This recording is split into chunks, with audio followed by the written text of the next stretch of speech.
Pinagpala. So, tama ate. Hindi ka nagkamali na napunta ka dito. Therefore, sino ang Diyos na gumawa ng tunay na araw ng pangilin? Sino? Yung Diyos na gumawa ng ikapitong araw. Siya yung totoong Diyos. Therefore, kung ang Diyos mo pinapangilin ka ng araw ng linggo, tunay hindi. Hindi! Kasi linggo yung pangilin niya eh. Eh, sino siya ngayon? Siya yung kaaway ng Diyos. Gumawa niya siya ng pagsamba na parang sasambahin mo din si God, pero sabi ni God, matapos ang ikapitong araw, ito ang memorya ng aking paglilikha. Therefore, siya yung totoong Diyos. Kaya kung sasamba tayo ng ibang araw, at yun ang ipinamimili natin, hindi yun ang inaaraw-araw na binasbasan, pinagpala at pinamili ng Diyos. Kasi kayo yun. Nandito si ate lang natama yung kanyang pamilya mo. Ngayon, natapos ng isang taon, nalaman natin yan, ang pasalamat tayo sa araw ng Sabat. Ilagay natin yung sa ating puso dahil yung mga tao lamang na sumusunod sa kautusan ng Diyos sa pamilikas. Okay, tanong ulit. Malapit na tayo mag-lecture. Paano natin malalaman na tayo ay, hindi natin na, yung sabi ng kanta kanina, yung, kailangan tabayin na, Jesus will come again, yes, He will come again. Ano tawag doon? So, sinabi ng pastor kanina. Hope, we have hope. Anong salita na ginamit ng pastor sa sermon niya? Pag-asa. Pag-asa. Ate, ngayon nakapasok ka sa Seventh-day Adventist, alam mo nang ito pala yung totoong araw ng Sabat. Pag ikaw ay absent sa araw ng Sabat.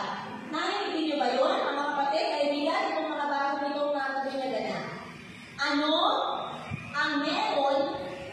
Bakit kailangan tayo magsamba sa Panginoon tuwing araw ng Sabat? Na alam na natin eh. Dahil pag hindi tayo hindi na yung kapitong araw, Monday, Tuesday, hindi na yun, mali na. Ano na kami sa kalendar? Linggo, Lunes, Martes, Lunes, Lunes, Sabado.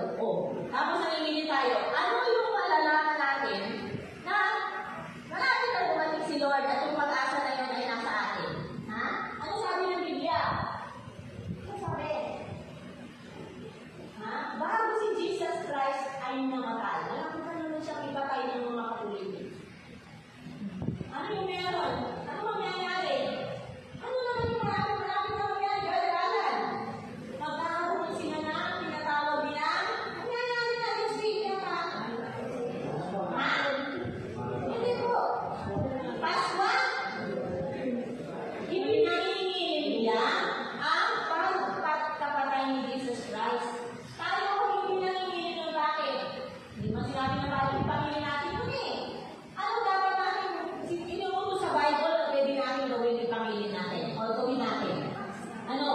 Nandaan mo bago pa kayo? Ha? Ito. Yung pamili ng araw na Sabat, sinabi agad yan. Ano pa?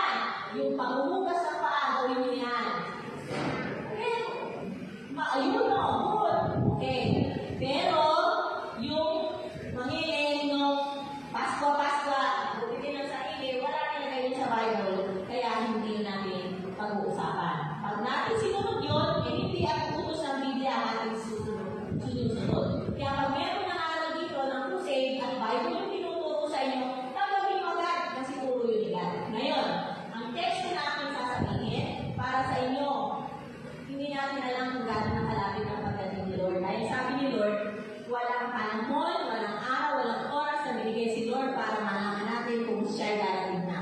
Only merong mga palatandaan